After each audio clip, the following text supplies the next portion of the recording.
يحتاجون إلى خارطة طريق.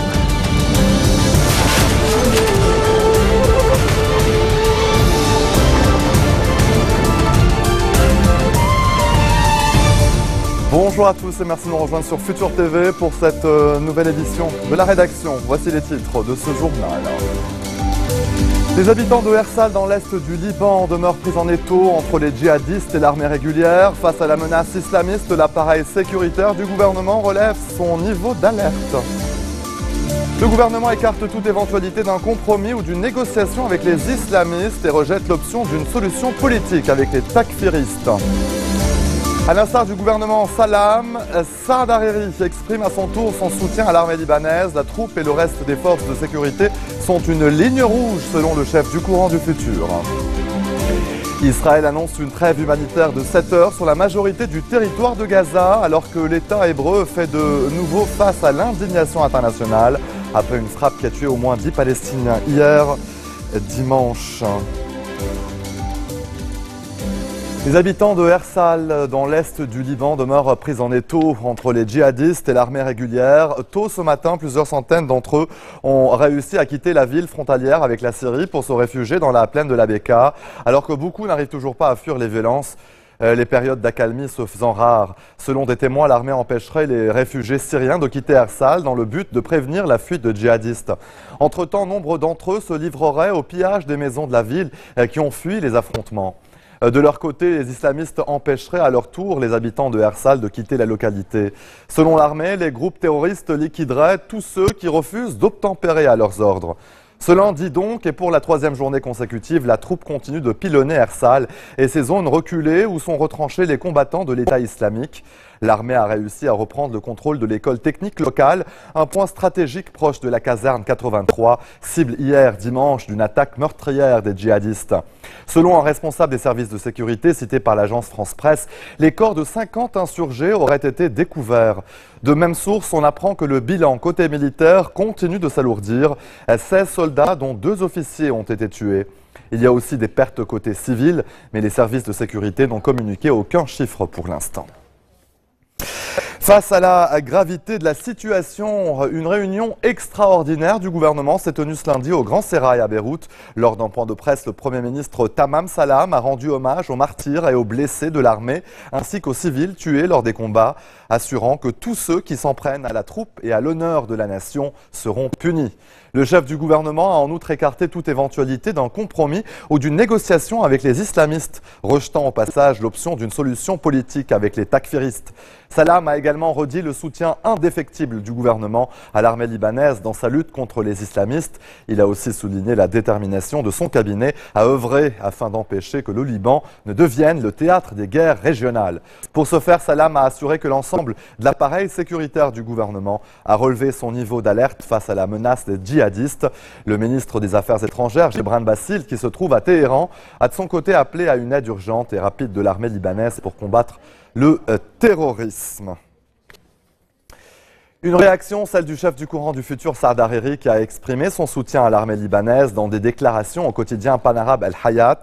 Hariri souligne que son camp considère l'armée libanaise et le reste des forces de sécurité comme une ligne rouge. Il assure en outre que l'État et son parti ne resteront pas les bras croisés face au plan destructeur des groupes takfiristes. L'ancien Premier ministre a également estimé que les terroristes n'ont d'autre choix que de se retirer de la région. Walid Jumblat a salué ce lundi les positions du leader du courant du futur, Saad Hariri, concernant les affrontements meurtriers à Hersal. Le leader druze, qui évoque une période critique, a en outre dénoncé les voix discordantes et irresponsables, appelant l'ensemble des parties libanaises à la vigilance. Pour Jumblat, la thèse soutenue par plusieurs responsables libanais est selon laquelle l'implication du Hezbollah en Syrie serait à l'origine de l'infiltration des islamistes au Liban est devenue obsolète. Le leader druze a par ailleurs dénoncé une campagne politique qui vise à écorner l'image de l'armée, appelant tous les partis politiques à soutenir la troupe dans sa lutte pour la protection de la souveraineté du Liban. Et une autre réaction, celle du leader des forces libanaises, Samir Jarjar, qui a de son côté souligné son plein soutien à l'armée libanaise. Le chef des FL a par ailleurs rejeté tout compromis avec les miliciens et les terroristes et a appelé le gouvernement à demander au Conseil de sécurité de l'ONU d'élargir l'application de la résolution 1701 à l'ensemble du territoire libanais.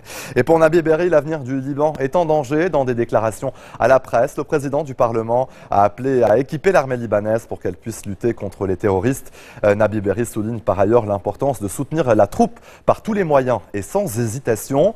Le chef du législatif a en outre exprimé ses craintes concernant l'éventualité d'affrontements entre d'autres régions libanaises, donc avec les groupes terroristes qui pourraient avoir une capacité d'action plus importante qu'à Ersal, appelant d'ailleurs à l'enrôlement de nouveaux éléments dans l'armée.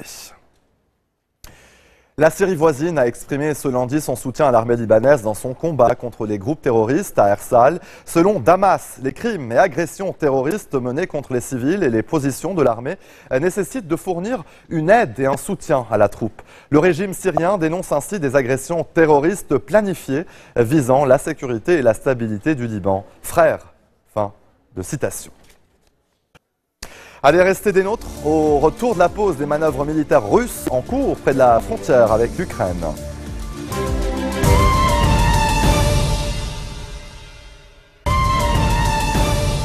Retour sur le plateau de l'info, Israël a annoncé aujourd'hui une trêve humanitaire de 7 heures sur la majorité du territoire de Gaza, alors qu'il fait de nouveau face à l'indignation internationale après une frappe qui a tué hier au moins 10 Palestiniens dans une école de l'ONU.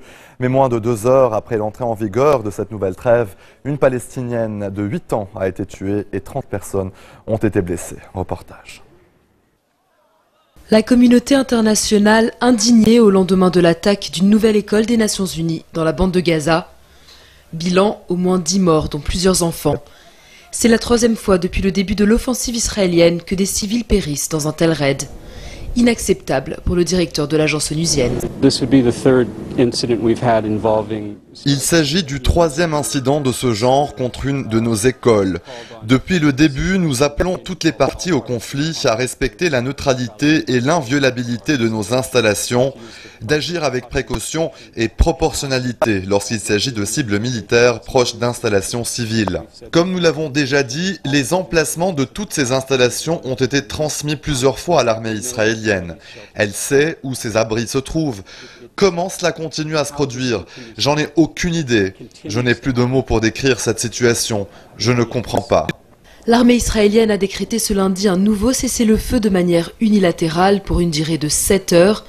Cette trêve est censée permettre l'acheminement de l'aide humanitaire à la population. Mais cela ne concerne pas l'est de la ville de Rafah dans le sud de la bande de Gaza. Et Tsahal a prévenu qu'elle riposterait à la moindre attaque. D'ailleurs, les services de secours palestiniens ont indiqué que l'aviation israélienne a tiré sur une maison dans un camp de réfugiés. Bilan, une fillette de 8 ans a trouvé la mort. Alors que le cessez-le-feu était censé être effectif, une trentaine d'autres personnes ont également été blessées. L'État hébreu a retiré une partie de ses moyens militaires de la bande de Gaza. Mais les dirigeants israéliens précisent qu'il ne s'agit pas de la fin de l'opération Bordure Protectrice, engagée il y a près d'un mois.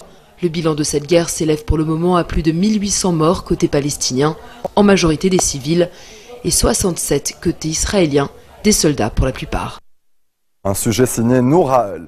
Des manœuvres militaires russes en cours ce lundi matin près de la frontière avec l'Ukraine, selon l'agence de nouvelles russe Interfax.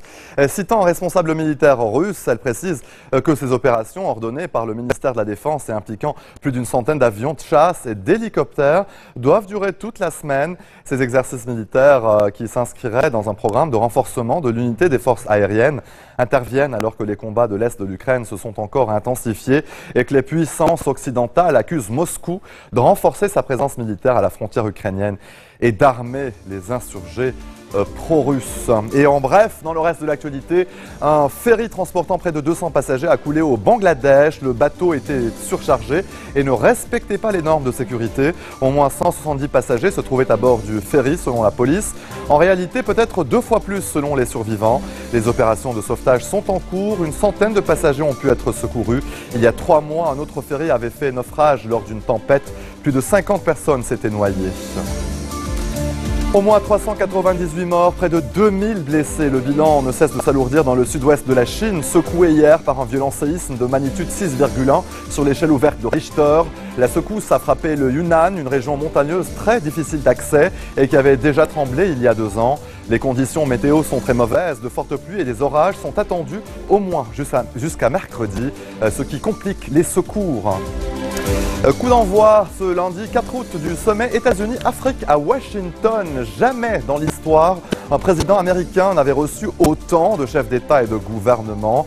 Ils sont une 50aine à être présents dans la capitale fédérale pour parler surtout affaires, mais aussi sécurité et gouvernance durant 3 jours. Le département d'État insiste, les droits de l'homme et les questions de gouvernance seront abordées tout au long de ce sommet.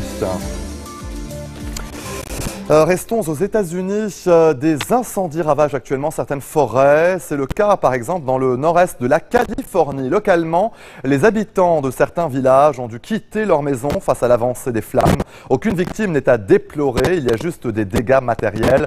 Il y a quelques jours, le feu a touché une petite partie du parc Yosemite, une des principales attractions touristiques de la Californie. Ces feux de forêt sont fréquents à cette période de l'année en raison notamment des températures élevées et des vents violents. Les inondations dans le nord-ouest de la Bulgarie ont fait 2 morts supplémentaires après les 2 décès déjà enregistrés la semaine dernière. Près de 900 personnes ont également dû être évacuées à cause de la crue donc de la rivière Skut. La Roumanie est également en proie à des précipitations qui menacent l'ensemble de l'Europe de l'Est.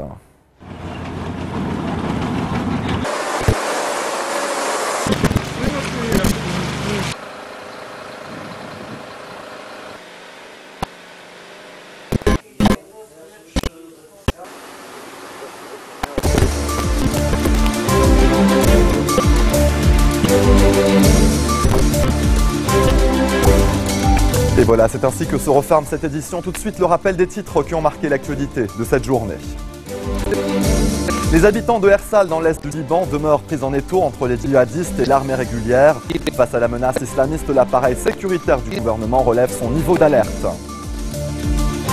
Le gouvernement Salam écarte toute éventualité d'un compromis ou d'une négociation avec les islamistes et rejette l'option d'une solution politique avec les takfiristes.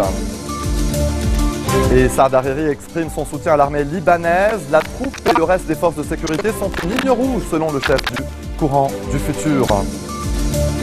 Et Israël annonce une trêve humanitaire de 7 heures sur la majorité du territoire de Gaza alors que l'État hébreu fait de nouveau face à l'indignation internationale après une frappe qui a tué au moins 10 Palestiniens hier dimanche.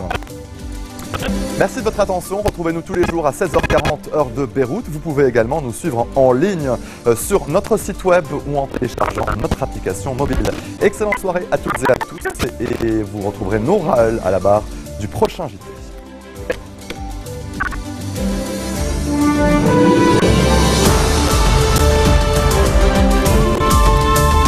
اللبنانيون يحتاجون إلى خارطة طريق